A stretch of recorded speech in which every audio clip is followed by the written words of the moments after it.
au milieu de nous. Amen. Alors ce matin, on va terminer l'enseignement sur le mystère des animaux purs et des animaux impurs. Alléluia. Amen. Amen. On va prendre notre Bible dans le livre de Lévitique chapitre 11. On va lire du verset 1 au verset 7. On va les lire ensemble. Lévitique 11, verset 1 au verset 7. C'est bon? 1, 2, 3, on y va. À Moïse et dit, parle aux enfants d'Israël, dites-leur, voici les animaux dont vous mangerez parmi toutes les bêtes qui sont sur la terre. Vous mangerez de tout animal qui a la corne fendue, le pied fourchu et qui rumine. Mais vous ne mangerez pas de ceux qui ruminent seulement ou qui ont la corne fendue seulement. Ainsi, vous ne mangerez pas le chameau qui rumine, mais qui n'a pas la corne fendue. Vous le regarderez comme impur. Vous ne mangerez pas le darman qui rumine, mais qui n'a pas la corne fendue. Vous le regarderez comme impur. Vous ne mangerez pas le lièvre qui rumine, mais qui n'a pas la corne fendue. Vous le regarderez comme impur. Vous ne mangerez pas le porc qui a la corne fendue et le pied fondu.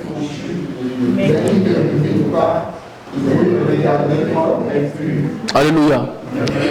Nous comptons sur la grâce du Seigneur pour nous révéler ces choses. Alléluia.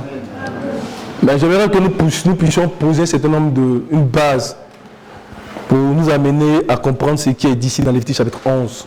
Alléluia. Et notamment les versets que nous avons lus. Alléluia. Parce que ce qui est dit ici appartient à l'âge de la loi. Amen. Amen.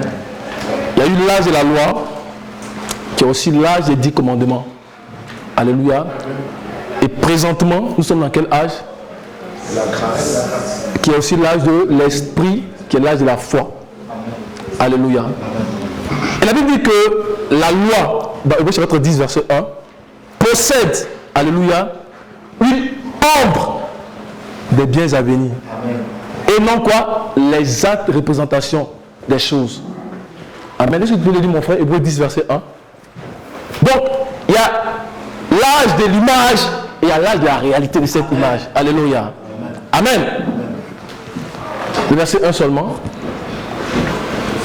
En effet, la loi qui possède une ombre des biens à venir et non les actes de représentation des choses ne peut jamais, par les mêmes sacrifices qu'on offre perpétuellement chaque année, amener les assistants à la perfection. Amen. Il dit que tu possèdes une ombre des biens à venir. Dans Colossiens 2, verset 17, il a dit que la loi est une ombre, alléluia, des biens à venir, mais la réalité est en quoi? En Christ. Amen. Dans ce verset, le corps est en Christ. Alléluia. La loi est une ombre. Amen. Cela veut dire quoi? Cela veut dire que la loi cache certaines réalités. Amen. Que nous ne peut percer si Christ nous donne, alléluia, la révélation de ces choses-là. C'est pourquoi il dit que la réalité est en Christ. Alléluia. Donc Christ, c'est la porte des mystères de Dieu. Alléluia. C'est la clé qui ouvre, alléluia, cette porte et qui nous donne accès à cette porte. Amen. Mais pourquoi Christ est la porte des mystères de Dieu? Colossiens 1, verset 16. On va le dire ensemble. Colossiens 1, verset 16. On va le dire ensemble.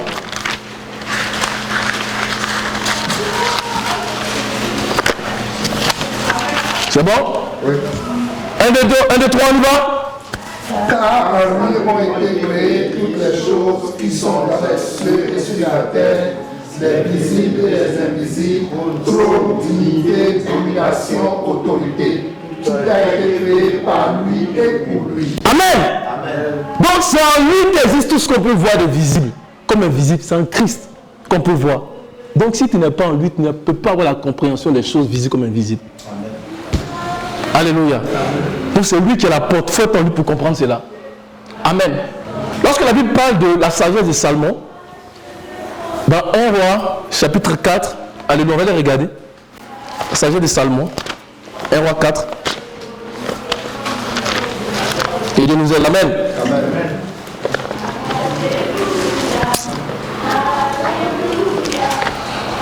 Regardez la partie du verset.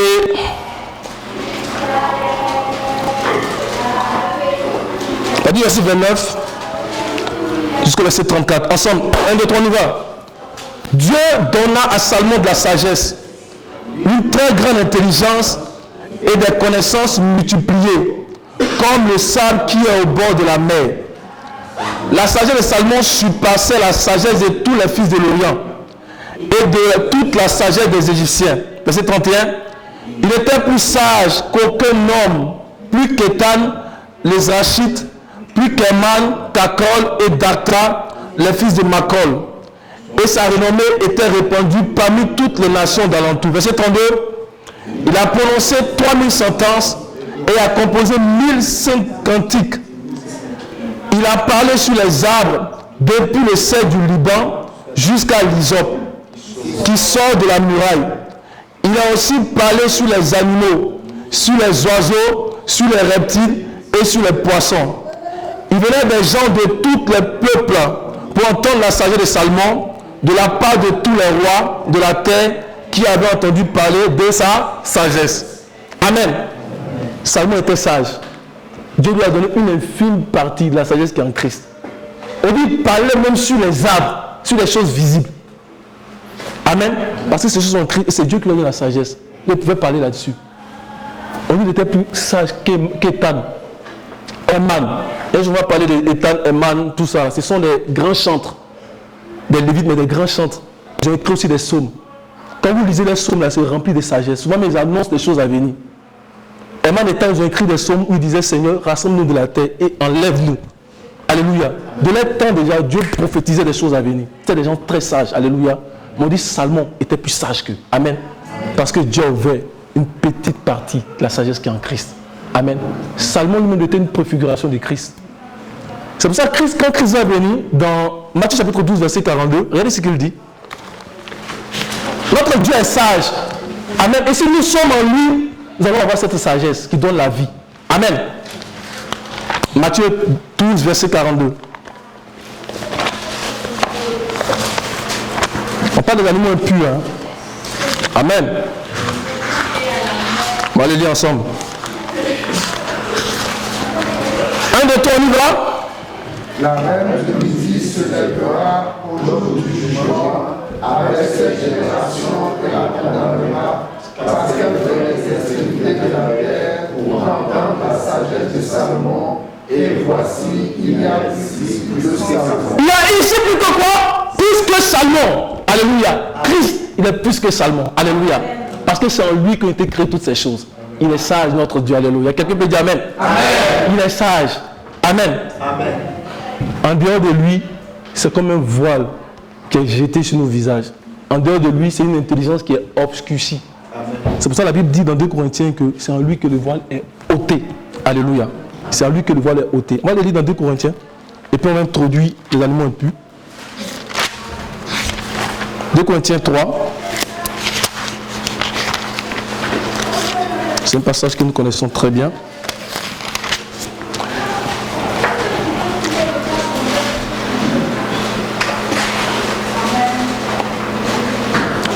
On va dire verset 14.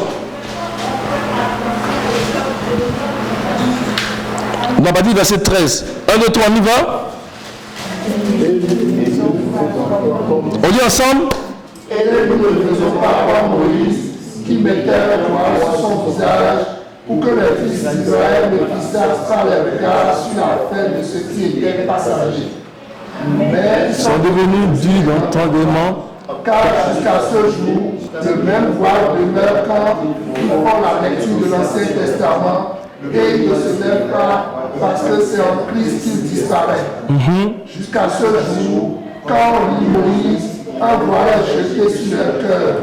Mais lorsque les cœurs se convertissent au Seigneur, le voile est ôté. Alléluia. Il faut se convertir au Seigneur pour que le voile de l'incompréhension soit ôté. Amen. Parce que c'est en lui que tout existe. Alléluia. Et beaucoup aujourd'hui, quand ils regardent les Écritures, puisqu'ils se prennent dans le Seigneur, ils interprètent comme ils veulent. Amen. Donc il y a encore un voile qui est là. Ce qui est dit au temps de Paul là, ça existe encore aujourd'hui. Alléluia. Et puisque nous sommes dans l'âge de la foi, l'âge de l'esprit, voici ce que Christ, la sagesse manifestée, voici ce qu'il dit sur tous les aliments que Dieu a créés. Que dit Christ sur les aliments que Dieu a créés? Parce qu'on a vu beaucoup de gens, j'écoutais des vidéos YouTube, des gens disaient non, il faut continuer à manger, il faut qu'on fasse attention. C'est Christ que nous suivons. Ce qu'il dit, c'est ce que nous suivons. Alléluia. Et dans Matthieu chapitre, pas Matthieu, dans Jean chapitre 15, voici ce que Christ dit sur tous les animaux que Dieu a créés. Il faut que ce soit clair pour nous tous. Jean 15, verset 11. Tu peux lire, mon frère?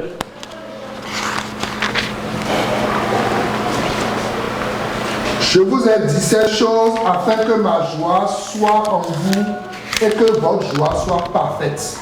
Jean 15, verset 11, c'est ça, hein? Oui. Donc, je te donne le passage.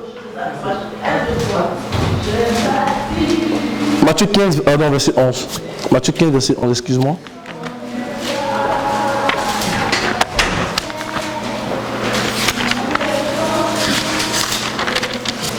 Vas-y. 15, verset 11.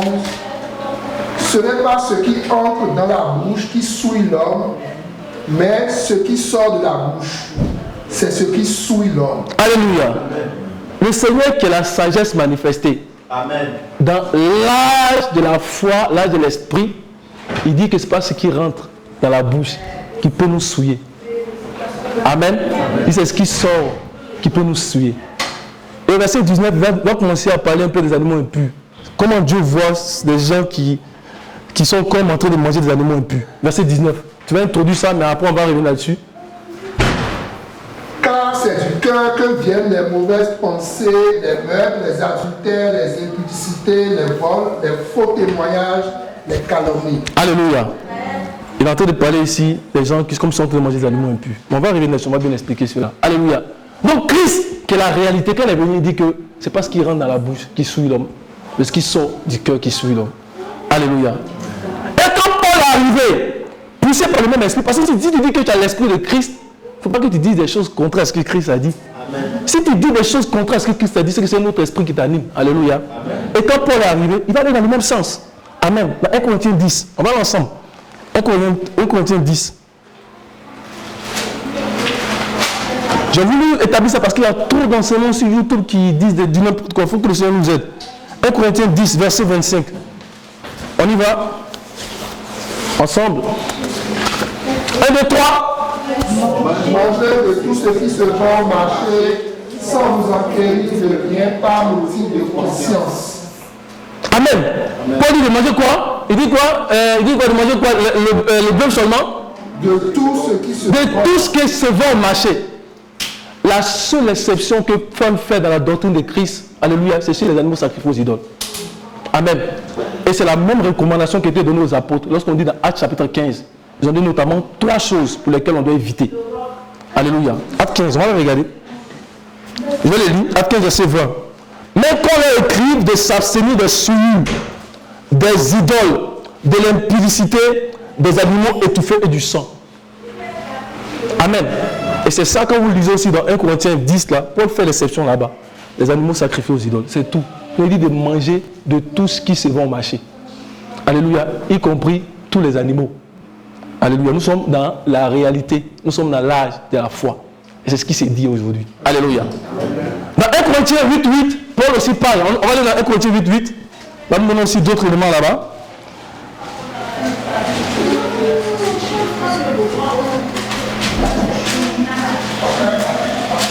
Corinthiens 8.8, on va le lire ensemble.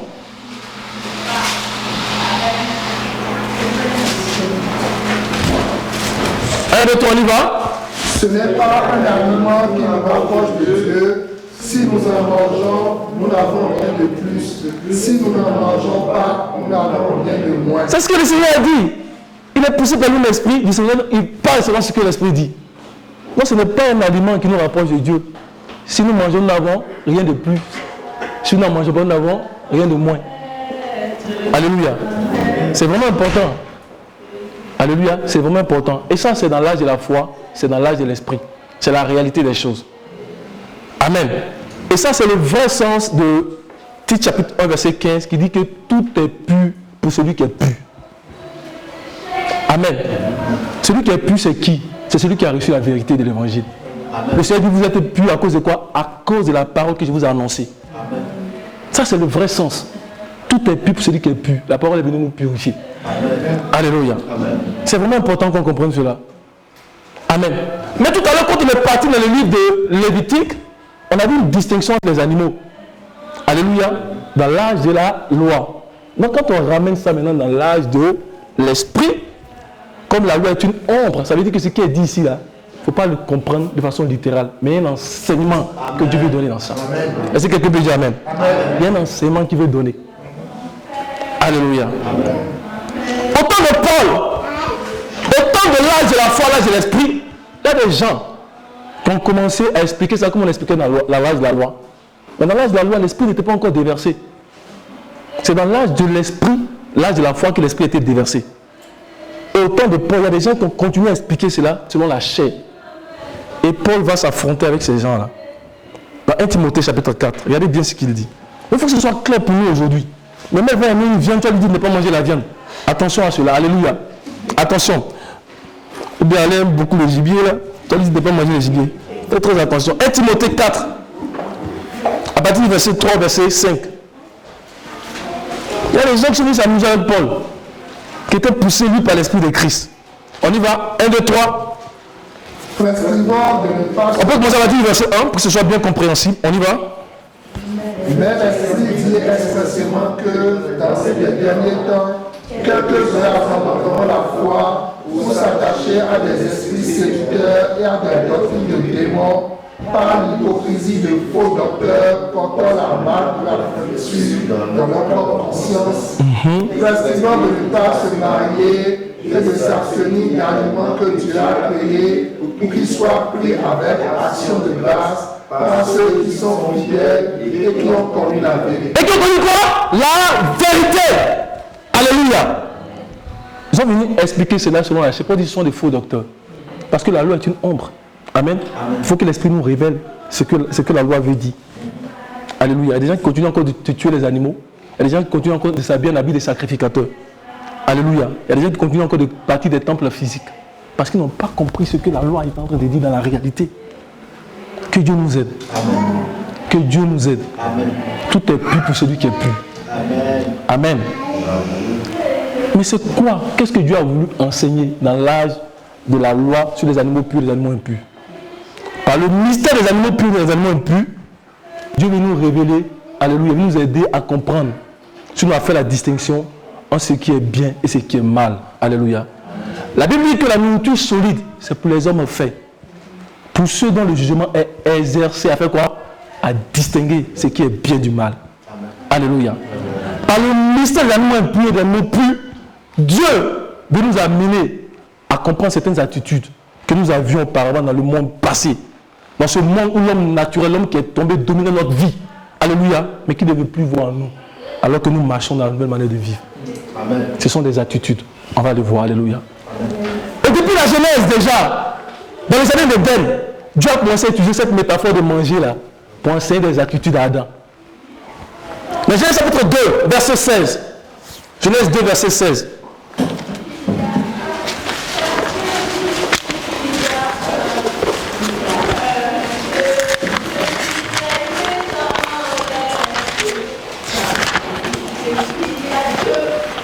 On y va ensemble, 1, 2, 3. L'Éternel Dieu donna cet ordre à l'homme. Tu pourras manger de tous les arbres du jardin, mais tu ne mangeras pas de l'arbre de la connaissance du bien et du mal, car le jour où tu en mangeras, tu mourras. Hein? Mais il a fait de manger, on dit affaire de mort dedans. Alors que dans 1 Corinthiens 8, on a vu tout à l'heure que ce n'est pas ce que nous mangeons, alléluia, qui peut nous approcher de Dieu, qui peut nous éloigner. Amen. On comprend que ce que Dieu est en train de dire ici, là, il ne faut pas le voir au sens littéral. Tendons vers ce qui est parfait. Alléluia. Tendons vers ce qui est parfait. Rentrons dans le mystère de cette parole. Alléluia. Amen. À cause de la conséquence qui est attachée à cet état de désobéissance, de manger de l'arbre de la connaissance du bien et du mal, on comprend que ce n'est pas une simple affaire de manger que Dieu est en train d'enseigner ici. Amen. Mais il y a un enseignement, il y a une attitude. Il y a des choses qu'il apprécie et qu'il n'apprécie pas, qu'il est en train d'enseigner à l'homme. Amen. Alléluia.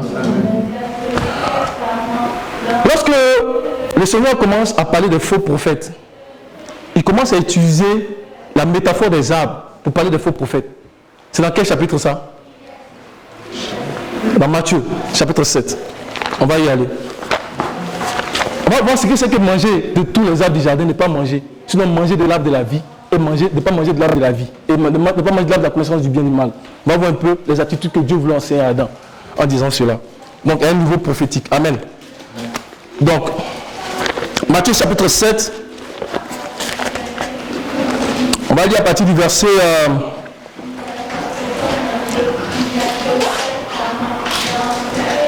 on va dire verset 15, verset 20. On va lire ensemble. 1, 2, 3. On lit ensemble.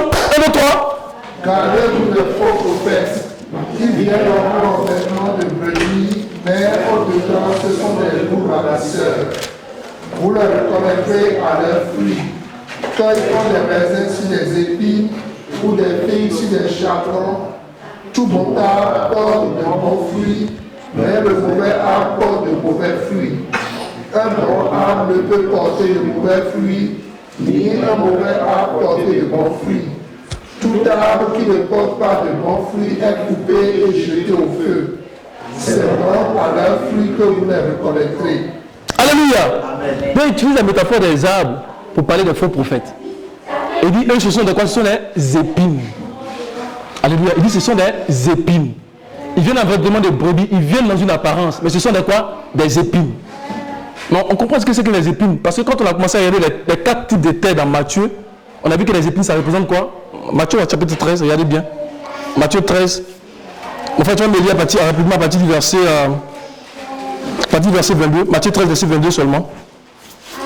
Matthieu 13, verset 22.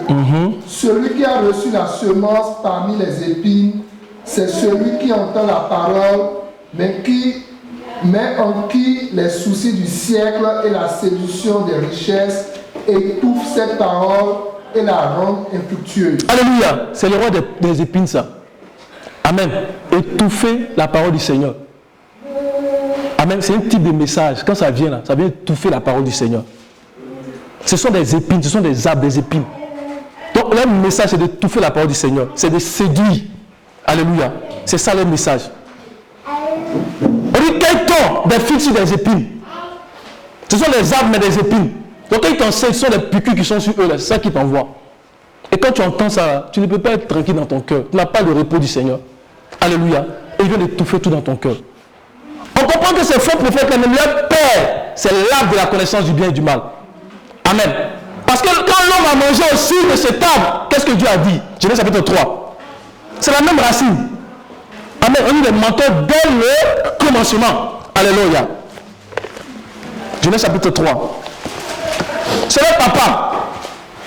C'est leur père, c'est faux prophète, c'est leur père qui est l'arbre de la connaissance du bien et du mal. Genèse 3, on va lire le verset 17 au verset 20. Ensemble, 1, 2, 3, on y va. On lit ensemble, mes frères. Puisque tu as écouté la voix de ta femme et que tu as mangé de l'arbre au sujet duquel je t'avais donné cet ordre, tu n'en mangeras point, le sol sera maudit à cause de toi. C'est à force de peine que tu en tireras ta nourriture tous les jours de ta vie. Il te produira des épines et des ronces. Attends. Il te produira quoi? Des épines et des ronces. Ce sont des épines. Alléluia. Amen. Quand tu manges de l'arbre de la connaissance du bien et du mal, c'est des épines. Alléluia. On dit que ça produit des épines et des ronces. Donc, les faux prophètes qui sont des épines, leur père, c'est l'arbre de la connaissance du bien et du mal. Alléluia. L'arbre de la connaissance du bien et du mal, c'est le serpent lui-même. Et le serpent, c'est l'arbre. Alléluia. De même, l'arbre de la vie aussi, manger de cet arbre aussi là, c'est un mystère. C'est quoi le rôle de l'arbre de la vie? Quand tu manges, qu'est-ce que tu as? Tu as quelle vie? La vie est éternelle. Le Seigneur dit dans chapitre 6, verset 53, si vous ne mangez la chair du Fils de l'homme, et si vous ne buvez son sang, vous n'avez point la vie en vous-même. Il Il dit, celui qui mange ma chair et qui boit mon sang à la vie éternelle. Alléluia. L'arbre de la vie, c'est un mystère. Jean 6, 53. On va dire verset 53.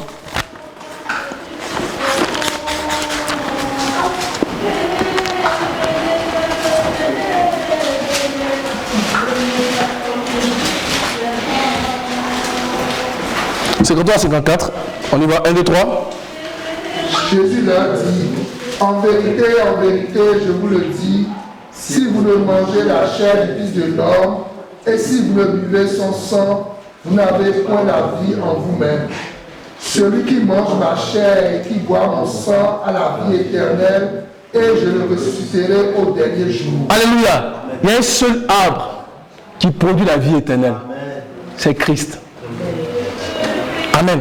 Si vous ne mangez de ma chair, si vous ne mangez de l'arbre de la vie éternelle, et si vous ne buvez pas de l'arbre de la vie éternelle, le vin qui sort de l'arbre de la vie éternelle, vous n'avez point la vie en vous-même. Il y a un seul arbre qui produit la vie éternelle. Mais verset 60, qu'est-ce qui va se passer? Verset 60. Verset 60, qu'est-ce qui va se passer? Parce qu'il y en a qui interprètent toujours comme dans la loi. Alléluia. 1, 2, 3, on y va. Plusieurs de celles qui, après l'avoir entendu, cette parole est dure. Qui peut l'écouter? Amen. Et puis le Seigneur continue encore, comme il comprend, il va continuer. On va dire, si ma chair est une vraie nourriture, mon sein est un vrai breuvage. Il va dire, ah, comment ta chair peut être une vraie nourriture? Amen. Mais dans Jean chapitre 1, verset 14, qu'est-ce qu'il nous a dit dans Jean chapitre 1, verset 14? Donc, il a fait de manger, c'est une métaphore. Manger, c'est une métaphore. Alléluia. Jean 1, verset 14. Et la parole a été faite chair, et elle a habité parmi nous, pleine de grâce et de vérité, et nous avons contemplé sa gloire, une gloire comme la gloire du Fils unique du Père. C'est la parole qui est devenue chair et qui a habité parmi nous. Donc manger de l'arbre de la connaissance du bien et du mal, manger de la chair du Seigneur, c'est se nourrir de la parole de Dieu. Amen. Manger de l'arbre de la connaissance du bien et du mal aussi, c'est se nourrir d'une autre parole. Alléluia. Qui conduit à la mort. Alléluia. Qui conduit à la mort. Oh, que le Seigneur en aime nous voile ce matin. Et qui nous aide à manger de l'arbre de la vie. À nous nourrir de sa parole. Cette parole qui donne la vie.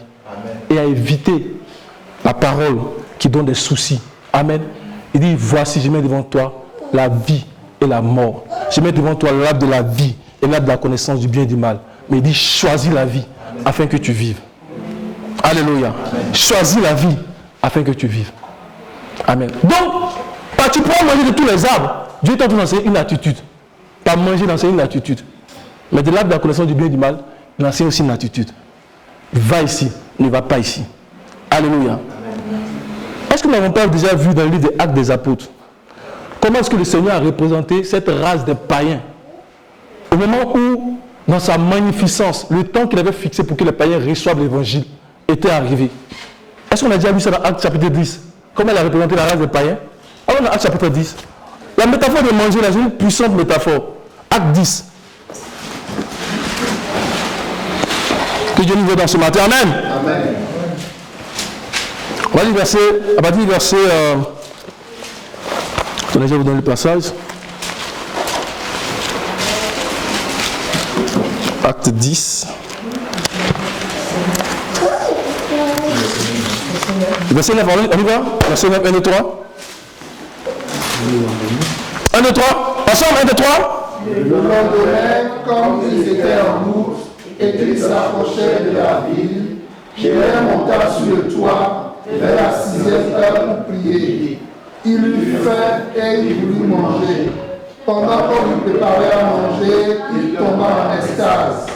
Il vit le ciel ouvert et un objet semblable à une grande barbe attachée par les 4 coins qui descendait et s'abaissait vers la terre, et où se trouvaient tous les quadrupèdes et les reptiles de la terre et les oiseaux du ciel. Et une voix lui dit, lève-toi Pierre, tue et mange. Lève-toi, tue et mange. Après, il dit que Pierre ne comprenait pas. Mais tuer quoi, de manger quoi? Je suis juif, je suis hébreu. Je n'ai jamais mangé des choses impures. Parce que dans la loi, il est dit de ne pas manger des choses impures. Qu'est-ce que tu veux me dire, Seigneur? Alléluia! Amen. C'est quand plus tu vas arriver se connaître qu'on va commencer à comprendre ce que Dieu tente de lui dire. Verset 28, à partir du verset 28. On le lit ensemble, verset 28. C'est intéressant. Que Dieu nous aide. Alléluia. Amen. À partir du verset 28. Vous savez, leur dit-il, qu'il est défendu à un juif de se lier avec un étranger ou d'entrer chez lui, mais Dieu m'a permis à ne regarder aucun homme comme souillé et impur. Aucun homme comme souillé et impur. Dieu tente de dire seulement à Pierre, c'est vrai. Avant, je les regardais, ces païens-là, comme des gens impurs, des gens qui tentent de manger des choses impures. Alléluia. Mais maintenant, parce que la lumière de l'évangile est arrivée aussi à eux, toi et les autres circoncis, changez vos attitudes envers eux. Mange, tuez, mange, changez vos attitudes. Alléluia. Amen. Parce qu'il y avait comme un problème entre les juifs, entre les circoncis et les incirconcis. Mais Dieu tente de dire, tue et mange. Pierre a compris cela. L'Esprit a révélé à Pierre ce que ça voulait dire. Dieu m'a aidé. On peut lire le passage encore. On ne peut regarder. Verset 28, on y va. Verset 28, on va le lire encore. Vous savez, leur dit-il, qu'il est défendu à un juif de se lier avec un étranger ou d'entrer chez lui, mais Dieu m'a appris à ne regarder aucun homme comme souillé et impur. Alléluia. Dieu m'a appris à ne regarder aucun homme comme souillé et impur. Non, c'était nous les quadrupèdes. Les oiseaux, tout ça qui peut visiter nous. Parce que Dieu voit ceux qui n'ont pas la gloire de l'évangile comme étant des animaux impurs, comme eux-mêmes des animaux impurs. Alléluia. Et Pierre dit que Dieu m'a appris à ne plus vous regarder comme ça. Amen. Lorsque le Seigneur envoie l'apôtre Paul pour aller annoncer l'évangile aux païens, dans Actes chapitre 26, regardons dans Actes chapitre 26, Actes 26, verset 17 au verset 18.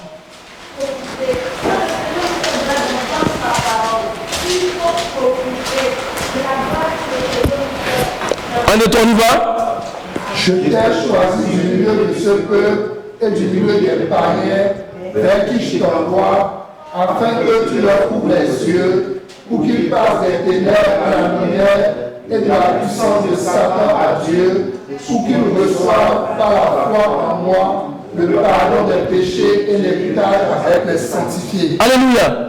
Je t'ai choisi du milieu de ce peuple et du milieu des païens vers qui je t'envoie. Afin que quoi? Afin que tu les fasses passer de quoi? Des ténèbres à la lumière et de la puissance de Satan à Dieu. Ceux qui sont dans les ténèbres, c'est ceux-là que Dieu voit comme des animaux impurs et eux-mêmes étant en train de manger des animaux impurs. Alléluia. Mais quand la lumière de l'évangile vient à toi, alléluia, tu deviens un animal pur. Alléluia. Amen. Tu deviens un animal pur. Amen. Amen. Ça commence à venir, mais ce n'est pas encore clair. Bon, frère, dit qu'on va avancer. On va commencer. On va aller dans Lévitique. Dieu va nous aider. Alléluia. Amen. Est-ce qu'on n'a pas aussi vu dans Marc chapitre 5 comment le Seigneur a chassé des esprits qui étaient impurs? Il les a chassés dans quoi? Dans quel troupeau? Bon. Une fois j'étais dans le bus avec mon frère Jean-Philippe et on discute beaucoup. Et on était en train de parler, je lui disais, mon frère, c'est que tu dois le savoir. Mais quand le Seigneur fait certaines actions dans les Écritures, là, pas parce qu'il veut faire pour faire, puis tout ce que le Seigneur fait là, c'est pour nous rappeler à notre mémoire quelque chose. C'est pour nous révéler à nous souvent des choses qu'il a fait dans l'Ancien Testament. Par exemple, quand le Seigneur va et puis il arrête les vagues de la mer, ce n'est pas parce qu'il voulait arrêter. Il voulait seulement rappeler à notre mémoire que c'était lui qui était à la mer Rouge. Amen. À la mer Rouge, qui a calmé les vagues de la mer pour qu'Israël puisse passer. Et qui a rendu ces vagues impétueuses pour engloutir les Égyptiens. C'est ça qu'il veut nous rappeler, c'est tout. Donc quand Dieu chasse les esprits impurs dans des ports, d'ailleurs, ce sont les esprits impurs qu'on dit qu'il faut nous chasser dans les ports, parce que les ports, ils ont le même caractère souvent. Alléluia. C'est souvent le même caractère. Ils disent, on aime les ports, chasse-nous dedans. Amen. Et d'ailleurs, quand on va revenir dans Lévitique chapitre 11, verset 7, on va voir l'attitude des porcs. Et c'est là qu'on va identifier les vierges folles. Amen. On va identifier ça dans Lévitique chapitre 11, verset 7. Alléluia. Et c'était une personne par leur manière de faire. Dieu les voit comme s'ils étaient en train de manger des animaux impurs. Comme si eux-mêmes étaient des animaux impurs. Par leur caractère, comme si c'était des animaux impurs. Et Dieu est, par exemple, l'attitude du porc. Dieu est l'attitude du porc. L'attitude du porc, ça irrite Dieu. J'ai donné un petit bout dans Isaïe 65. On va voir un passage et puis on va continuer. Isaïe 65.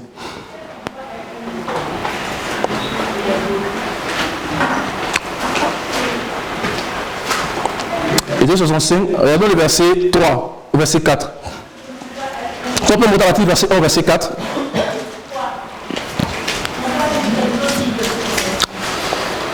Verset 1 au verset 4. 1, 2, 3, nous allons ensemble. On lit ensemble, mes frères. 1, 2, 3.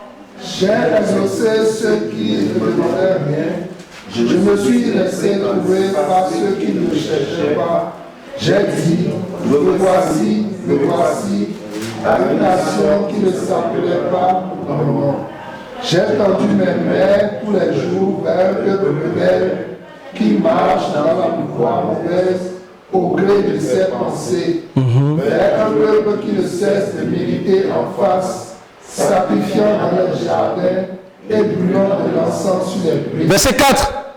Qui fait des sépulcres sa demeure et passe la nuit dans les cavernes, mangeant de la chair de porc et ayant dans ses vases des baies impures. Alléluia. Dieu voit certains caractères, certaines attitudes, comme si des gens tentent de manger du porc. Alléluia. Et ça irrite Dieu. Certaines personnes par leur caractère sont comme s'ils tentent de manger du porc. Et dans Hébreux chapitre 3, qui nous parle du repos, on voit certaines attitudes comme des gens tentent de manger du porc. Alléluia. Allons dans Hébreux chapitre 3. On va lire du verset 7 au verset 12 et du verset 15 au verset 17. Si tu peux le lire, mon frère, amen, s'il te plaît. Hébreux 3. Verset 7 au verset 12. C'est pourquoi, selon ce que dit le Saint-Esprit, aujourd'hui, si vous entendez sa voix, n'endurcissez pas vos cœurs, comme lors de la révolte, le jour de la tentation dans le désert, où vos pères me tentèrent pour m'éprouver, et ils virent mes œuvres pendant 40 ans. Verset 10. Aussi je fus irrité contre cette génération, et je dis, ils ont toujours un cœur qui s'égare.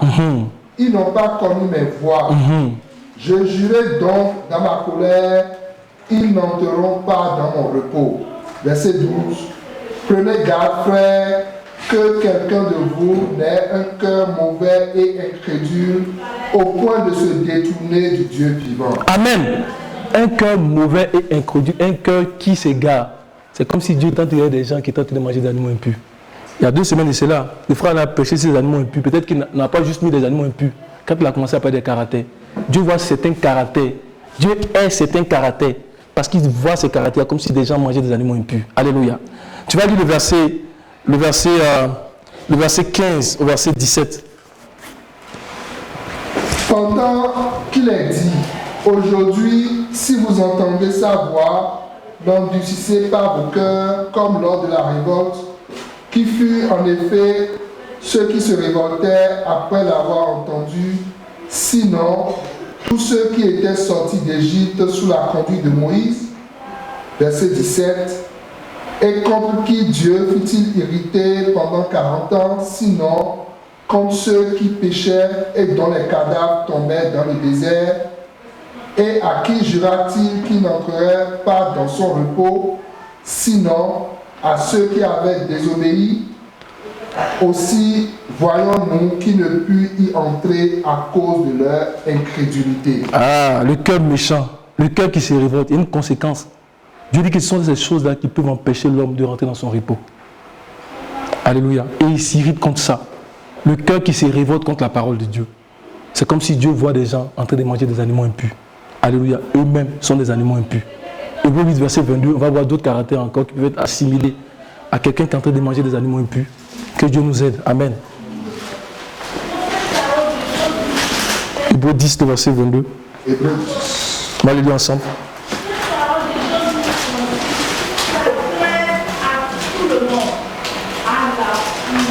Un, deux, trois. Approchons-nous avec un cœur sincère dans la plénitude de la foi, les cœurs purifiés d'une mauvaise conscience et le corps lavé d'une eau pure. Alléluia. Les cœurs purifiés de quoi? D'une mauvaise conscience. Donc, un cœur méchant et un cœur rempli d'une mauvaise conscience. Alléluia. Ce sont ces choses-là que Dieu voit comme des gens qui tentent de manger des animaux impurs. Un cœur qui se révolte contre la parole de Dieu. Amen. Et comme j'ai dit, ce sont ces choses-là qui peuvent nous empêcher de rentrer. Amen. Mais il y a de bonnes personnes qui ont la mauvaise conscience. La mauvaise conscience, c'est quoi? Dans le sens où on est en train de parler, c'est quand on ne fait pas part de la grâce de Dieu, on ne tient pas compte de la grâce de Dieu. Et que tout ce qui nous arrive, on accuse Dieu. Amen. Tous les problèmes qui t'arrivent, tu accuses Dieu. Ne tenant pas compte de sa grâce. Ça, c'est la mauvaise conscience. Il y a des gens souvent, de bonnes personnes qui ont la mauvaise conscience. Le Seigneur dit que ça peut nous empêcher de rentrer dans son repos. Ça peut empêcher l'homme de rentrer dans son repos. Même dans cette dernière heure, Dieu va nous délivrer. Alléluia. Amen. Pour que nous soyons à même de marcher dans la nouvelle manière de vivre en Christ. Amen. Nous allons croiser deux chapitres avant de terminer.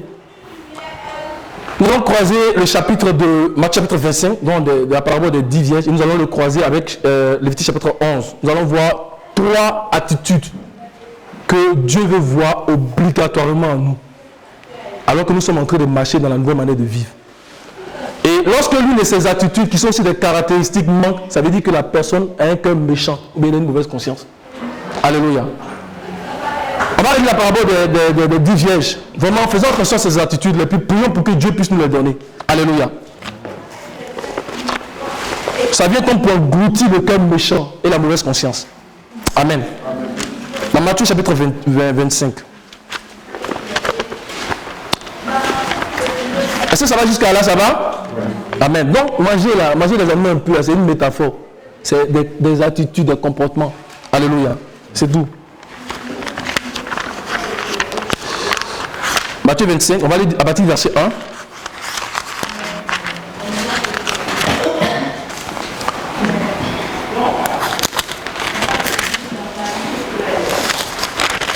Allez, mon frère, amen. Matthieu verset 1. Alors le royaume des cieux sera semblable à 10 vierges qui, ayant pris leur lampe, allèrent à la rencontre de l'époux. 5 d'entre elles étaient folles et 5 sages. Les folles, en prenant leur lampe, ne prirent point d'huile avec elles, mais les sages prirent avec leur lampe de l'huile dans des vases. Comme l'époux tardait, toutes s'assoupirent et s'endormirent. Au milieu de la nuit, on cria, « Voici l'époux, allez à sa rencontre. » Alors toutes ces vierges se réveillèrent et préparèrent leur lampe. Les folles dirent aux sages, « Donnez-nous de votre huile, car nos lampes s'éteignent. » Les sages répondirent, « Non, il n'y en aurait pas assez pour nous et pour vous. Allez plutôt chez ceux qui en vendent et achetez-en pour vous. » Amen, c'est bon. Donc, lorsqu'on a commencé à lire la parabole des 10 vierges, il y a 3 caractéristiques qui représentent aussi 3 attitudes que nous avons commencé à voir. Et ce sont 3 attitudes que Dieu veut que nous ayons. Alléluia, en tant que chrétiens, alors que nous sommes en train de marcher dans la nouvelle manière de vivre. Quand on va aller dans Lévitique chapitre 11, on va aussi voir ces 3 attitudes pour qu'un animal soit considéré comme un animal pur. Alléluia. La première attitude que nous avons commencé à regarder, c'est la notion de vierge. Toutes les 10 étaient des vierges. Alléluia. La deuxième attitude qu'on a commencé à regarder, sinon caractéristique, c'est la notion de l'huile. Amen. Mais d'abord l'huile dans les lampes. Toutes les vierges avaient initialement de l'huile dans leurs lampes. On a vu chapitre 25, verset 8, que même les vierges folles ont dit, donnez-nous de votre huile. Parce que sans l'huile là, la lampe peut être allumée. Elles ont dit, nos lampes s'éteignent. Alléluia. Même les vierges folles avaient de l'huile initialement. Alléluia. Mais la troisième caractéristique qui va venir séparer les vierges folles des vierges sages, c'est l'huile en réserve dans les vases. Alléluia. Et cette caractéristique-là, elle est très importante. Parce que c'est elle qui a valu à certaines d'être appelées sages et à d'autres d'être appelées folles. Alléluia, monsieur. Hein? Vous savez, dans le royaume, dit qu'un frère ou une soeur, un chrétien, que tu es fou, mais qu'elle est folle, ou bien insensée, c'est grave aux yeux de Dieu. C'est grave. Amen. Dans Matthieu chapitre 5, le verset 22 par exemple, regardez ce que le Seigneur dit. Matthieu chapitre 5, verset 22.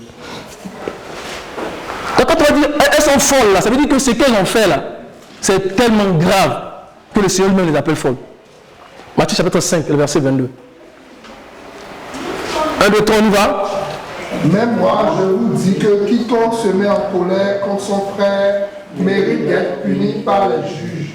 Que celui qui dira à son frère Raka mérite d'être puni par le sanguin, et que celui qui lui dira insensé mérite d'être puni par le feu de la guerre. Amen. Le Seigneur dit qu'il celui qui dit à son frère insensé, il mérite d'être puni par le feu de la gêne. Mais si lui-même, il dit que certaines sont insensées, folles, là, ça veut dire que le fait de ne pas prendre de l'eau dans les vases, là, c'est grave. Est-ce que vous me suivez? Ça veut dire que c'est grave. Alléluia. Et quand on lit le chapitre 25, on voit que c'est vraiment grave. Parce que c'est cette dernière attitude-là qui a empêché certaines de faire partie des prémices de la vie éternelle. Or, qu'est-ce qu'il y a de plus grand que de faire partie des prémices de la vie éternelle? Il n'y a pas de plus grand que ça. Donc c'est vraiment une folie que de ne pas prendre l'huile dans les vases. Alléluia. On va y revenir. La première caractéristique, les vierges. On a dit que quand on parle de vierge, on parle de l'église dans sa pureté. Un corps de croyants qui marche dans une vie morale vue. Dieu a dit créons l'homme à notre image et selon notre ressemblance. Donc il marche à l'image de Dieu, c'est-à-dire à la beauté morale de Dieu. C'est ça qu'on appelle vierge. Mais on ne peut parler de virginité encore en dehors de la parole de Dieu. Dans Jean chapitre 15, verset 3, Jean 15, verset 3, il n'y a pas de pureté en dehors de la parole de Dieu. Amen. Amen. Jean 15, verset 3. Déjà, vous êtes purs à cause de la parole que je vous ai annoncée. Le Seigneur dit, vous êtes purs à cause de quoi? À cause de la parole que je vous ai annoncée. Quand on entend cette parole de Dieu et qu'elle vient en nous et qu'on l'accepte, on la reçoit, c'est elle qui nous rend purs. Amen. C'est elle qui fait de nous des vierges. Amen. Donc il n'y a pas de pureté en dehors de la parole de Dieu. Alléluia. Mais le Seigneur dit, la parole que je vous ai annoncée, il faut que ça vienne de Christ. Parce que toute autre parole qui ne vient pas de Christ ne veut pas nous rendre purs. Bien au contraire, il y a des choses qu'on s'assoit pour écouter là, mais ça nous souille. Ça nous souille. L'apôtre Paul a dit à Timothée, il faut que tu te gardes pur, même imposer les mains, fais attention. C'est pour ça qu'on tend les oreilles même pour écouter les problèmes des situations des gens. Ça peut te mettre de souiller. Alléluia. Il n'y a que la parole de Christ qui rend pur. Vous êtes purs à cause de la parole que je vous ai annoncée. Alléluia. Cette première caractéristique, qui est la virginité, va appeler la seconde, c'est-à-dire l'huile. Parce qu'on ne peut pas parler de la véritable parole qui rend pur, alléluia, en dehors de l'huile, qui est la présence du Saint-Esprit. Alléluia. En dehors de l'huile, qui est la présence du Saint-Esprit. Amen. Parce que sans le Saint-Esprit, il nous est impossible d'aller comprendre les véritables paroles qui sont en Christ. Alléluia. C'est le Saint-Esprit qui va pour sonder les profondeurs de Christ, qui prend ses paroles pour nous les révéler. Amen. Dans Jean chapitre 16, verset 14, on va aller regarder ce que le Seigneur dit. Jean 16, verset 14.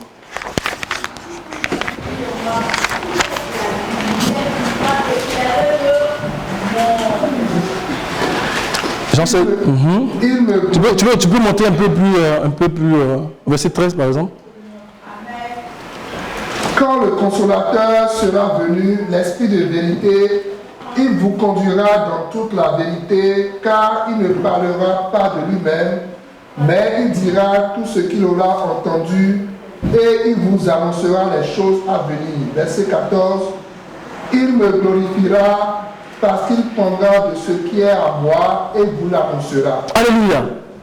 Il n'y a que le Saint-Esprit qui peut sonder les profondeurs de Dieu, et prend cette parole pour nous l'annoncer. Alléluia. Le Saint-Esprit révèle Christ. Le Saint-Esprit nous enseigne, alors que nous sommes en intimité avec lui, à marcher et comment parvenir à la plénitude de l'image et de la ressemblance de Christ. Donc il n'y a que le Saint-Esprit qui fait ces choses-là. Alléluia. Donc la pureté de la parole va aussi faire intervenir la présence du Saint-Esprit. Les deux sont liés. Alléluia. Vous êtes purs à cause de la parole que vous annoncez, mais c'est à cause du Saint-Esprit. Amen. Et les vierges folles aussi avaient de l'huile initialement. C'est pourquoi elles étaient capables de prendre les Écritures, de les lire et de comprendre suffisamment pour donner une interprétation. Amen. Mais le problème avec elles, c'est qu'elles n'avaient pas de racines profondes dans le Seigneur. Elles n'étaient pas ancrées dans le Seigneur. C'est pourquoi dans la marche, à un moment donné, elles vont commencer à relâcher. Au chapitre 25, verset 8, elles ont dit quoi? Chapitre 25, verset 8.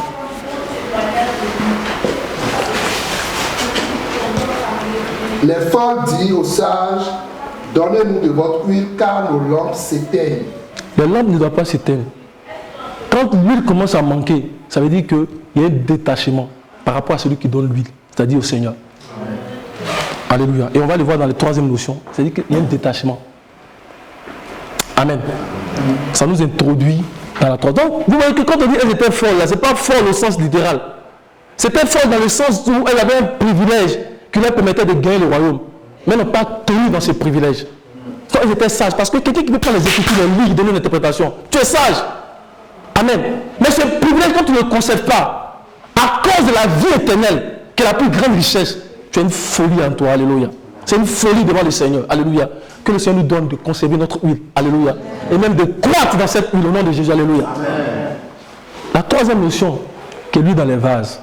Quand on lit la parabole de Matthieu chapitre 25, on a l'impression, regardez bien même, avant de continuer, regardez bien. On dit, royaume des cieux sera semblable à 10 vierges. On a déjà parlé de ça. Alors, on a dit que alors c'est introduit quelque chose. Alors c'est introduit quelque chose. Quand on va au chapitre 24, le verset 30, la Bible nous dit quoi là-bas? Chapitre 24, verset 30. Il dit que les vierges, là, elles comprenaient les Écritures, elles étaient sages. Donc ce n'est pas folle en termes de folle, mais c'est folle parce que tu as laissé le plus grand privilège. Alléluia. Chapitre 25, 24, verset 30. Vas-y mon frère. Alors le signe du Fils de l'homme paraîtra dans le ciel. Toutes les tribus de la terre se lamenteront et elles verront le Fils de l'homme venant sur les nuées du ciel avec puissance et une grande gloire. Verset 31 ensemble. Il enverra ses anges avec la trompette retentissante et ils rassembleront ses élus des quatre vents depuis une extrémité des cieux jusqu'à l'autre. Alléluia. On a vu dans l'Apocalypse qu'il y a 3 catégories. Il y a les appelés, il y a les élus, il y a les quoi? Fidèles. On dit, elle là, elle faisait partie des élus. C'est un niveau très avancé dans la chrétienté. Parce qu'ils étaient capables d'entendre le son de la trompette. Et c'est ça qui a boosté le chapitre 25 qui a dit, alors, elles ont entendu.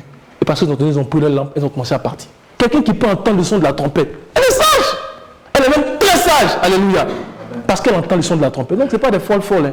C'est folle en termes de, tu as laissé le privilège. Amen. Parlons de lui dans les vases. Nous avons dit que quand on lit la parabole des 10 vierges, il ne fallait pas voir comme le royaume des cieux sera semblable à 10 vierges qu'on peut les là, sont les vierges. Oh, nous sommes sages. Donc on va prendre de l'huile dans la réserve parce qu'on peut en manquer. Non. Ce n'est pas un seul jour cet événement. C'est une vie de consécration qui remplit notre huile dans les vases. C'est une vie de consécration. Ce qui s'est fait aussi là, il y a un temps de consécration, il y a un temps de préparation avant la rencontre de l'époux. C'est ça qui a rempli l'huile dans les vases. Quand on lit dans ce chapitre 15, verset 3, le Seigneur n'a pas dit seulement vous êtes purs à cause de la parole que vous annoncez, mais il a dit quoi au verset 4, Jean 15, verset 4.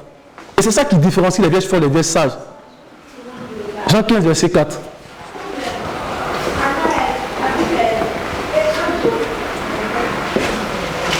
Demeurez en moi et je demeurerai en vous. Comme le sarment ne peut de lui-même porter du fruit s'il ne demeure attaché au cep, ainsi vous ne le pouvez non plus si vous ne demeurez en moi. Amen. Il y a une première étape qui est d'entendre la parole. Pour être pur. Mais une deuxième étape qui est très importante. Demeurer en moi. Amen. Demeurer en moi. Alléluia. Et c'est là qui vient différencier les vierges. Demeurer en moi. Ça appartient au vainqueur. Demeurer en moi. Alléluia. Demeurer dans le sens de persévérer dans la parole. Et de nous appliquer à mettre en pratique la parole au quotidien. Alléluia. Demeurer dans la parole. Amen. Amen. Parce que lorsqu'on demeure, il y a quelque chose qui s'ensuit. Il dit on va porter quoi? Beaucoup de fruits. On va porter beaucoup de fruits. Des fleuves d'eau vive vont nous inonder. Amen. Notre huile, la quantité de notre huile va commencer à augmenter. Parce qu'on demeure en lui. Donc toutes les vierges ont entendu la parole. Elles sont pures, elles sont vierges. Mais il y en a qui n'ont pas demeuré. Alléluia. Amen. Et parce qu'elles n'ont pas demeuré, elles ont commencé à manquer de l'huile. Alléluia. Est-ce qu'on me suit? Elles ont commencé à manquer de l'huile. Et nous avons dit que il n'a jamais été dit que les vierges folles n'avaient pas de vase. On dit seulement que les vierges sages ont pris de l'huile dans leurs vases. Parce que les vierges folles aussi avaient des vases. Les vases vides, on a dit que c'est un type de chrétien. Les vases pleins aussi, c'est un type de chrétien. On a dit que Paul en a parlé dans 1 Timothée 2. On va regarder ça. Et bien on va croiser ces 3 attitudes-là donc à Lévitique avant de terminer. 1 Timothée chapitre 2. Pardon, 2 Timothée chapitre 2. On va lire verset 21.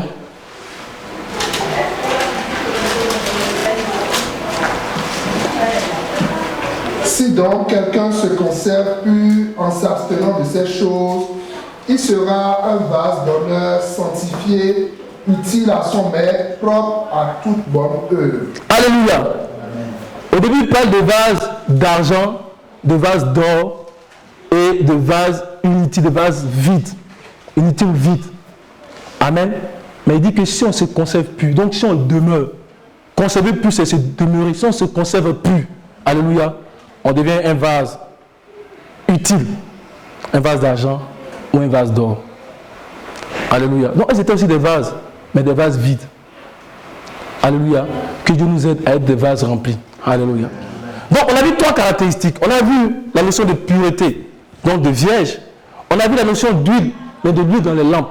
On a vu la notion d'huile, mais en réserve. Ça, c'est un autre type de chrétien aussi. Alléluia. On va croiser cela maintenant avec Lévitique chapitre 11. Amen.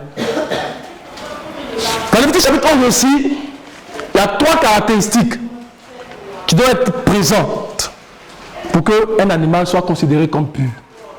Alléluia. On verra que les animaux impurs n'ont pas ces 3 caractéristiques. Ils ont soit une ou 2, mais non pas ces 3. Nous avons dit que lorsque une caractéristique manque, cela nous révèle un cœur méchant ou une mauvaise conscience.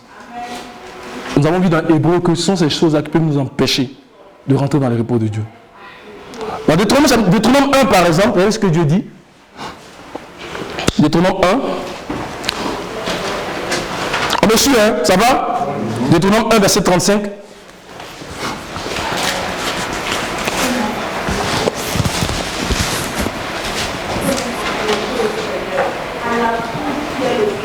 Aucun des hommes de cette génération méchante ne verra le bon pays que j'ai juré de donner à vos pères, excepté Caleb, fils de Jephné. Il le verra lui, et je donnerai à lui et à ses enfants. C'est bon, alléluia. Aucun des hommes de cette génération méchante. Un cœur méchant, on a vu dans Hébreu une mauvaise conscience. Alléluia.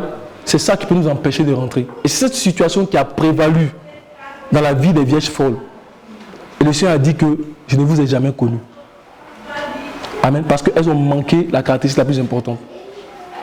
Alléluia. On va le voir tout à l'heure. On va lire Lévitique chapitre 11, verset 1 au verset 7.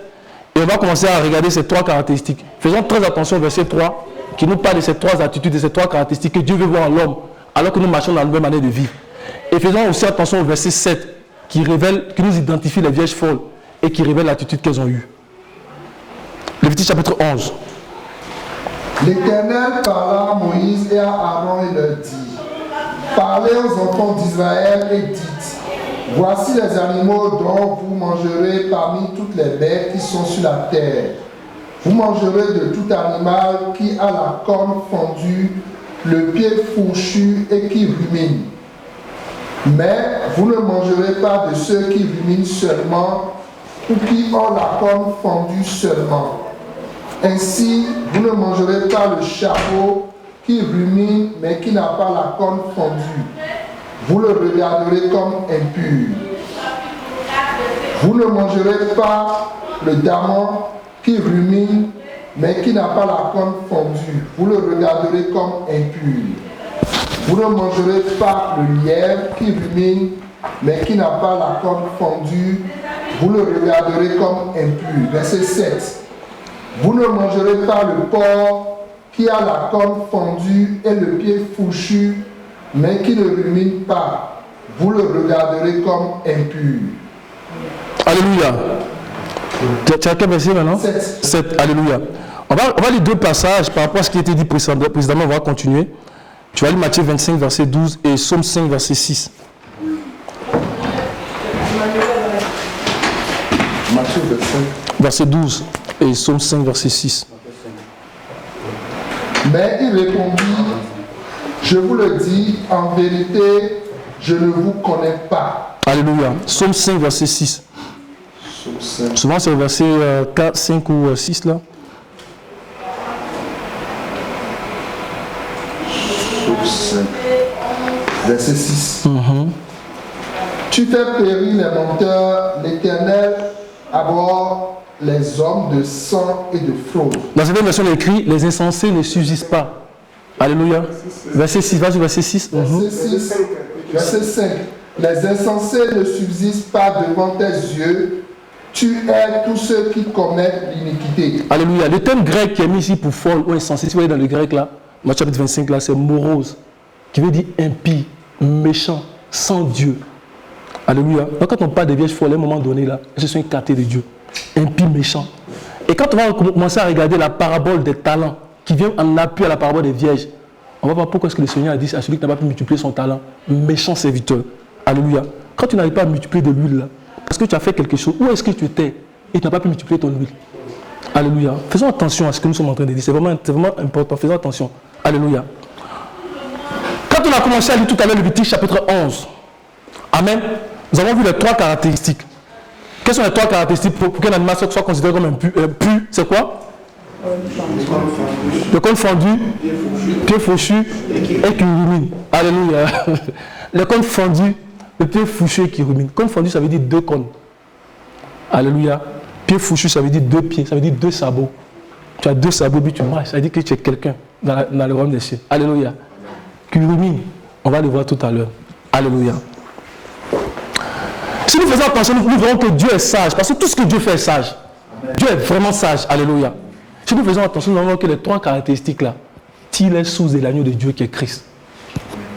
Dans la vraie vie, même l'agneau là, c'est le petit de la brebis et du bélier. Alléluia.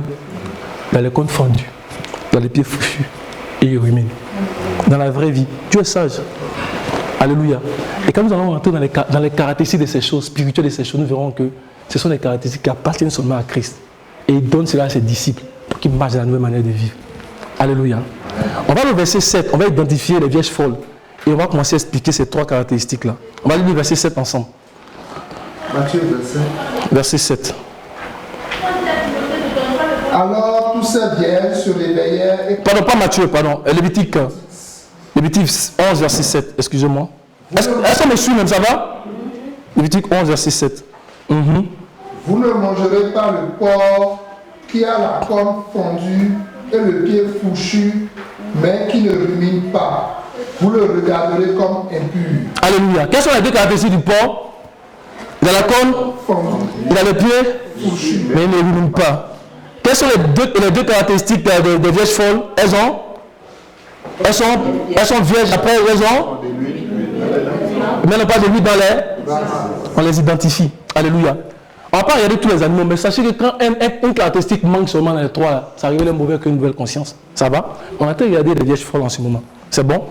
Donc, la corne fondue, pour dire que celui qui est comme un porc, alléluia, ça veut dire qu'il peut prendre les Écritures, les lire et comprendre suffisamment pour en donner le sens. Amen. Parce que les 2 comme nous parlent de la parole et de l'esprit. Alléluia. C'est pourquoi l'apôtre Jean, dans la livre de l'Apocalypse, quand il a vu le faux agneau, il dit qu'il avait l'aspect de Christ. Pourquoi? Parce qu'il a vu les 2 cônes. Il était habillé comme une brebis. Amen. Mais il a reconnu par quoi? Par sa voix. Parce que quand Christ parle, sa voix guérit. Amen. Quand Christ parle, sa voix apporte la vie. Là où il y a la sécheresse, ça commence à pousser. Mais quand le faux agneau parle, la puissance qui l'influence se manifeste. Alléluia. Amen. Ce sont des épines et des ronces. Quand la personne dit non, ce n'est pas toi. C'est vrai, tu me montres des choses, mais tu n'as pas ce qu'il faut. Alléluia. Donc les 2 cônes, en fait, nous parlent de la parole et de l'esprit. Dans la Bible, le mystère des cônes, là, c'est grand. Souvent, les cônes sont utilisés pour parler de la puissance. Regardons dans Deutéronome chapitre 33, verset 17. Deutéronome 33, verset 17.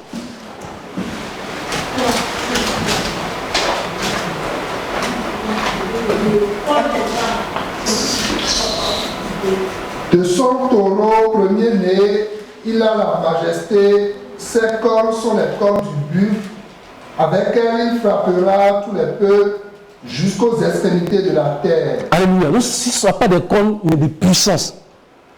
Souvent, les cornes sont utilisées pour parler de la royauté. Alléluia. Comme dans Daniel chapitre 7, on va lire le verset 24. Daniel 7, verset 24, et quelqu'un doit me préparer, Apocalypse chapitre 17, verset 12.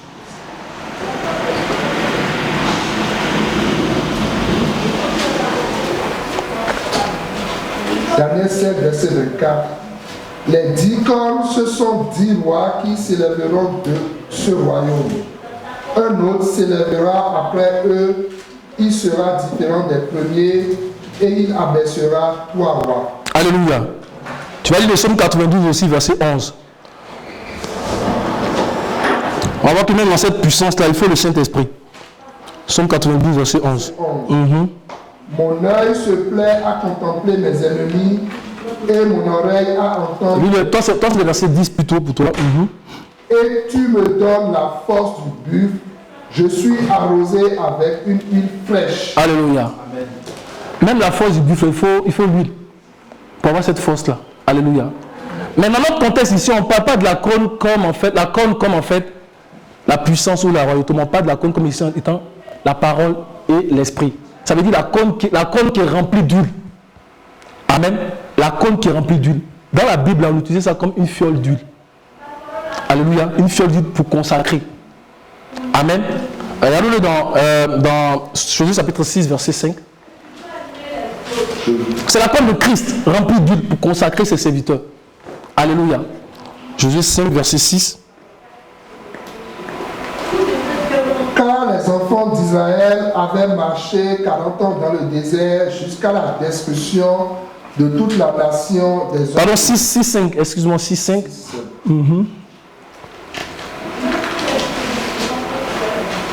Quand ils sonneront de la corne retentissante, quand vous entendrez le son de la trompette, tout le peuple poussera de grands cris. Alléluia. Donc, ils ne sont pas de la corne retentissante, c'est-à-dire la corne qui annonce le message prophétique. Alléluia. La corne duquel sort le message prophétique. Dieu va nous donner à chacun ici cette corne-là. Alléluia. C'est ça que Jean a vu. Parce qu'il sait que la corne, c'est vraiment la parole prophétique, l'esprit prophétique annonce le message. Il sait qu'il y a une corne qui est ça. Il sait que l'autre, c'est l'esprit. Amen. On va aller dans Samuel chapitre 16, verset 1. Et puis 1 Roi, chapitre 1, verset 39. 1 Samuel. Voilà, 1 Samuel chapitre 16, verset 1. Et puis 1 Roi, chapitre 1, verset 39. L'Éternel dit à Samuel, quand cesseras-tu de pleurer sur Saül? Je l'ai rejeté, afin qu'il ne règne plus sur Israël. Remplis ta corne d'huile et va, je t'enverrai chez Isaïe, Beth-Rémi. C'est bon. Donc, la corne remplie d'huile, la corne remplie de la présence de Dieu. Alléluia. Donc, la corne retentissante, donc la corne qui annonce le message prophétique, et la corne remplie d'huile. Dieu va nous donner ces deux cornes-là. Alléluia. Si on a ces cornes-là, alléluia, on va comprendre la parole et puis l'esprit de la parole. On va comprendre les choses de Dieu. Que Dieu donne à chacun de nous ici de ces cornes. Alléluia. Amen. Donc ça veut dire que le porc, il entend la parole de Dieu, il comprend. Amen. Et même il peut ouvrir les Écritures et puis les lire, puis expliquer. Mais il ne rumine pas. Ça veut dire quoi? D'abord, il a les 2 pieds fouchus. 2 pieds comme les 2 cornes. Ça veut dire qu'il marche dans une vie morale qui est vue. Dans son apparence là, quand tu le vois, tu dis, ah ça c'est un beau frère. Ça c'est une belle soeur. Alléluia. Et puis effectivement, parce qu'il a les 2 cornes. Amen. Quand tu as l'esprit, tu es beau. Amen. Quand tu annonces la parole de Dieu, tu es beau. Est-ce que je ne suis pas beau? Alléluia. Amen. Alléluia. Amen. Tu es beau.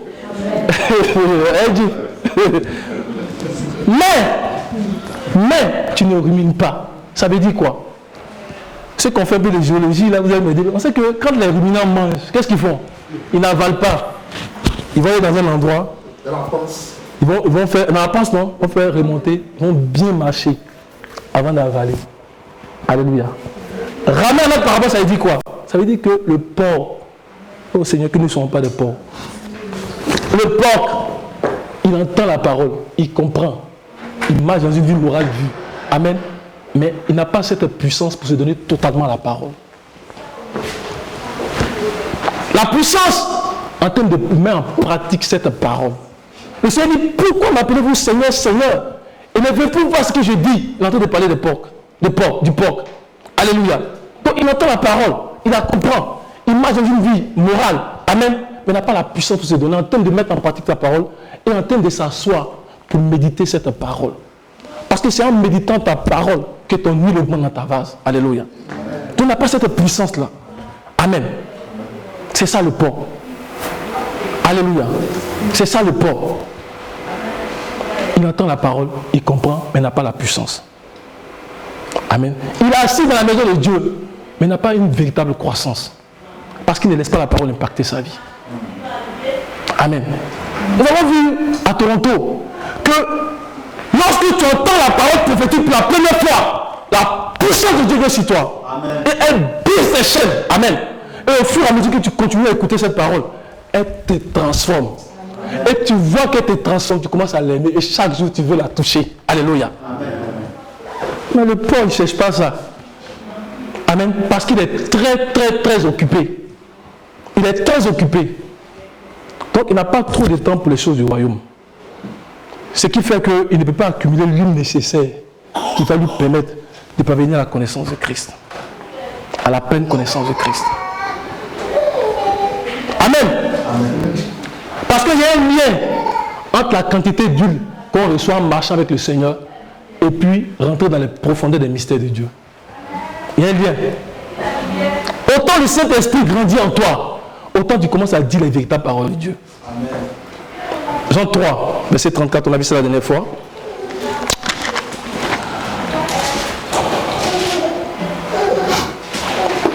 Alors Jean 3,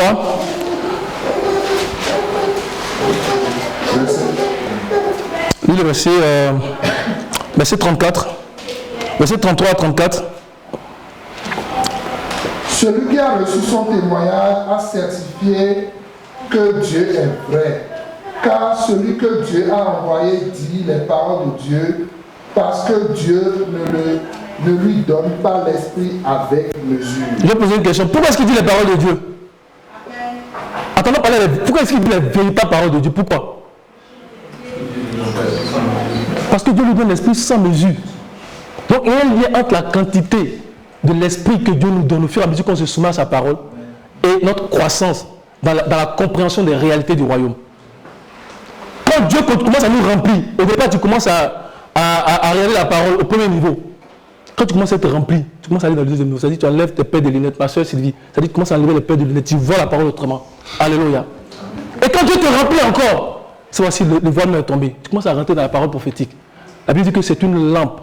Tu fais attention à ça. Une fois que tu rentres dans cette parole-là, ton âme commence à vivre. Amen. Alléluia. Donc il y a bien.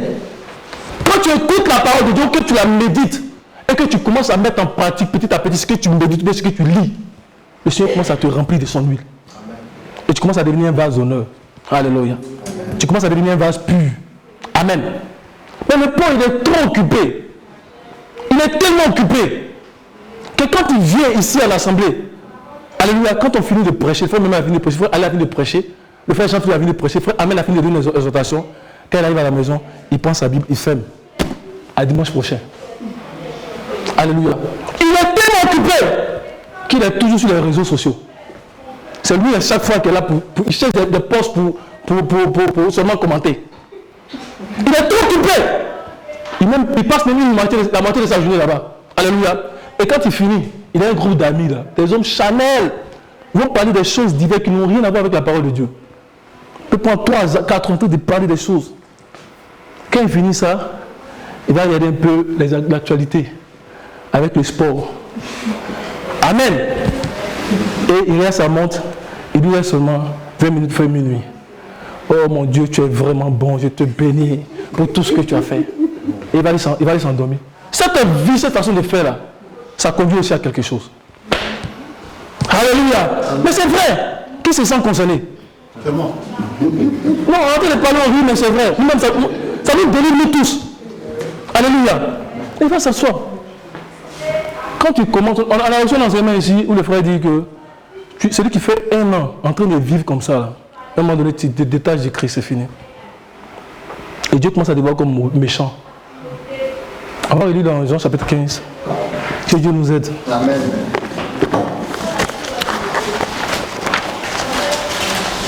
Il y a des gens qui boivent la parole matin, midi, soir. L'apôtre Paul dit à Timothée qu'il faut que tu demeures dans cette parole afin que tes progrès soient évidents. Amen. Quand tu demeures, tes progrès deviennent évidents. Mais quand tu as un peu d'huile et que tu commences à vivre comme ça, tu pries 20 minutes chaque jour, 10 minutes chaque jour, après 5 minutes, un moment donné, l'huile commence à manquer. Après, tu as dit, donnez-nous de votre huile, donnez-nous parce que notre lampe s'éteint. Mais tu as fait quoi pour ne pas avoir de l'huile? Alléluia, que Dieu nous aide. Amen. Vous avez dit déjà quoi là même? Jean 15. Jean 15. Que Dieu nous aide vraiment.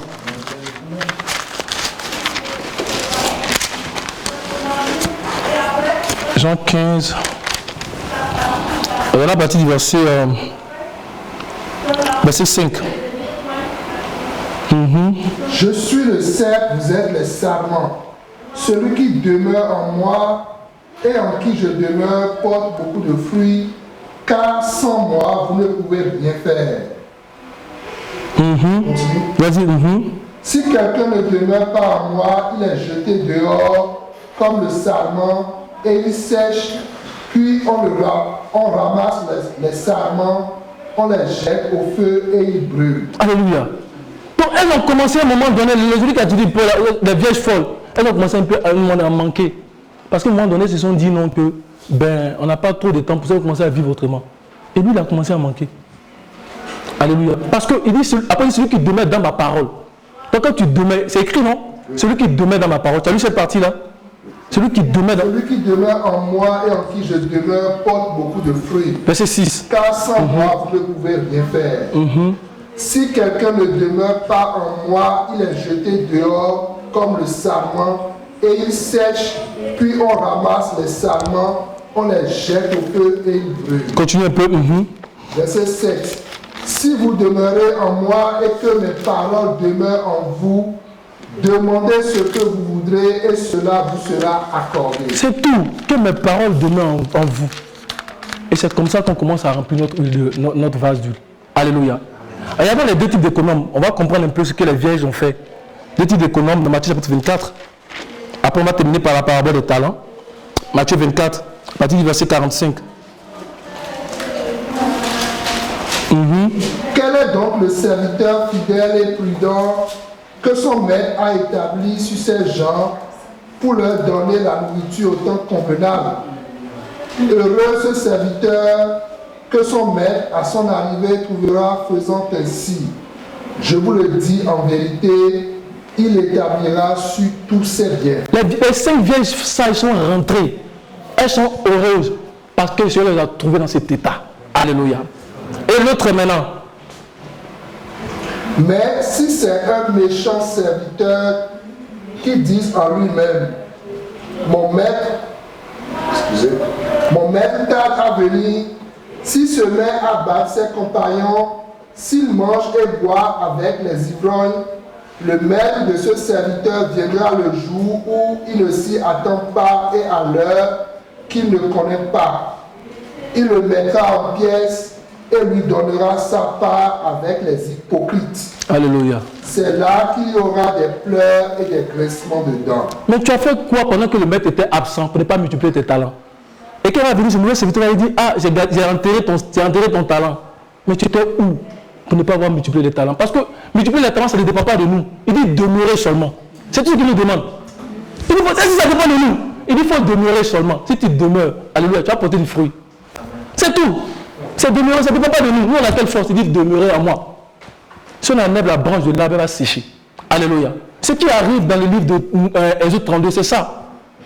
Moïse prend Hur et Aaron. Il dit, restez ici. Moi et Josué, nous allons monter. Et à un moment donné, il laisse Josué et il monte, il va adorer. C'est l'image du Seigneur Jésus-Christ qui est monté. Et il a laissé l'église à des ministères comme Hur et Aaron. Et à un moment donné, ils ne vont pas veiller sur le peuple. Ils vont lui dire, fais-nous des dieux qui marchent devant nous. Ô Israël, voici ton Dieu qui t'a fait sortir du pays d'Égypte. Alors que dans Exode chapitre 20, verset 22, tu dis que vous avez vu que je vous ai parlé du haut de la montagne. Vous ne ferez pas des dieux d'or et d'argent pour les associer. Vous n'en ferez point. Et Moïse qui monte, qui descend, il voit des cris. Aaron a laissé le peuple en train de se prostituer. Le Seigneur nous annoncer que quand il va revenir, ça va être pareil. Il va trouver beaucoup en train de se prostituer. Beaucoup en train de faire d'autres choses. Alléluia. On va terminer par la parabole de talent que le Seigneur a donné en appui donc à la parabole des 10 vierges. On termine par ça, le temps avancé. Il y a tellement de choses à dire, mais que le Seigneur nous délivre de l'esprit du POC. Alléluia. Il faut qu'on ait les 3 caractéristiques. Alléluia. Il faut qu'on se donne à la parole, il faut qu'on se sacrifie. Il dit, offrez-vous comme un sacrifice vivant, sain et agréable. Ce qui sera quoi? Un culte raisonnable. Nous avons dit qu'un sacrifice vivant, c'est un sacrifice qui est vivant, mais qui a les yeux ouverts. Alléluia. Quand tu vas à l'hôpital, on a dit pour t'anesthésier là. Tellement qu'il ne te fait pas confiance en t'anesthésie pour que tu dormes. Mais Christ là, il veut qu'on soit vivant. C'est-à-dire qu'on a tellement confiance en lui, on se donne à lui. Saint et agréable. La loi qui doit gouverner la maison de Dieu doit être la loi de l'esprit. On doit obéir à l'esprit. Et c'est ainsi qu'il va nous montrer comment est-ce qu'on fait pour parvenir à la plénitude de l'image et de la On dit non, les frères là, ils enseignent, mais ils ne donnent pas tout. Mais nous, nous sommes en train de chercher pour voir comment est-ce qu'on fait arriver là-bas. Alléluia. On se soumet au Saint-Esprit et il communique cela en nous. Lorsque le Saint-Esprit viendra, il vous enseignera toutes choses et il vous conduira dans la vérité. Mais c'est la soumission au Saint-Esprit qui fait qu'il te montre les trésors liés à la plénitude de l'image de la ressemblance de Christ. Alléluia. Matthieu 25, on va terminer par là. La parabole de talent. Que Dieu nous aide. Oh Seigneur, aide-nous. Alléluia. Que nous ayons les trois caractéristiques. Surtout qu'on puisse ruminer. Qu'on puisse avoir de l'huile dans nos vases. Alléluia. Donc, à partir du verset 14, on va le lire ensemble pour nous réveiller un peu. 1, 2, 3. Il en sera comme d'un homme qui, partant pour un voyage, appela ses serviteurs et leur remit ses biens. Il donna 5 talents à l'un, 2 à l'autre et 1 au troisième, à chacun selon sa capacité, et il partit. Aussitôt, celui qui avait reçu les 5 talents s'en alla, les fit valoir et il gagna 5 autres talents. De même, celui qui avait reçu les 2 talents en gagna 2 autres. Celui qui n'en avait reçu qu'un alla faire un creux dans la terre et cacha l'argent de son maître. Longtemps après, le maître de ses serviteurs revint et leur fit rendre compte. Celui qui avait reçu les 5 talents s'approcha en apportant 5 autres talents et il dit, Seigneur, tu m'as remis 5 talents, voici j'en ai gagné 5 autres. Son maître lui dit, c'est bien, bon et fidèle serviteur, tu as été fidèle en peu de choses, je te confierai beaucoup. Entre dans la joie de ton maître. Celui qui avait reçu les 2 talents s'approcha aussi et il dit, Seigneur, tu m'as remis 2 talents, voici j'en ai gagné 2 autres.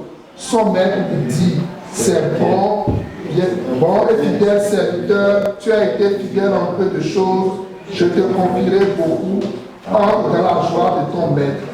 Celui qui n'en avait reçu qu'un talent s'approcha ensuite et il dit, Seigneur, je sais que tu es un homme dur, qui moissonne où tu n'as pas semé et qui amasse où tu n'as pas vanné. J'ai eu peur et je suis allé cacher ton talent dans la terre. Voici, prends ce qui est à toi. Son maître lui répond, serviteur méchant et paresseux, tu savais que je moissonne où je n'ai pas semé et que j'amasse où je n'ai pas vanné. Il te fallait donc remettre mon argent au banquier et à mon retour, j'aurais retiré ce qui est à moi avec un intérêt. Ôtez-lui donc le talent et donnez-lui à celui qui a les 10 talents. Car on donnera à celui qui a et il sera dans l'abondance, mais à celui qui n'a pas, on ôtera même ce qu'il a. Et le serviteur inutile, jetez-le dans les ténèbres dehors, où il y aura des pleurs et des grincements de dents. Et c'est ça que la soeur a posé la question. Il a fait quoi pour dire les méchants? Qu'est-ce qu'il a fait? Il a seulement enterré. Mais quand tu as enterré, où tu es parti? Et puis tu n'as pas pu lui payer le temps. Qu'est-ce que tu faisais en ce moment? Amen. Amen. Il faut que je fasse les œuvres de mon Père tandis qu'il fait jour. Amen. Quand la nuit vient, où personne ne peut travailler. Il s'est donné à autre chose. Quoi, il se dit tu es méchant? Alléluia. Donc, adonnez-nous au travail du Seigneur. Alléluia. Adonnez-nous au travail du Seigneur. Soumettons-nous au Saint-Esprit. Et comme on a dit, c'est là qu'il va nous montrer comment faire pour parvenir à la plénitude de l'image de la ressemblance de Christ. On va terminer par Jean chapitre 5, verset 19. Amen.